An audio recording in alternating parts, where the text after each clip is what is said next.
गुलाब कधीच त्यांच्या सिद्धेचा, ना सुटला गुलाब कधीच त्यांच्या सिद्धेचा. फुलांसारखी जपत मुलांना घेतला ध्यास त्यांनी विकासाचा, फुलांसारखी जपत मुलांना घेतला ध्यास त्यांनी विकासाचा.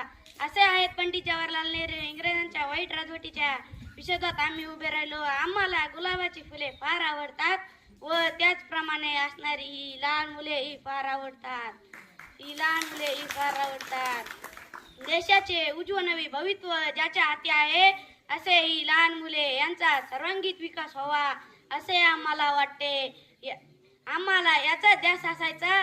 आईंचा सहकार्य याचा मार्ग अवलंबून करून देशाला स्वातंत्र्य मिळवून दिले. धन्यवाद.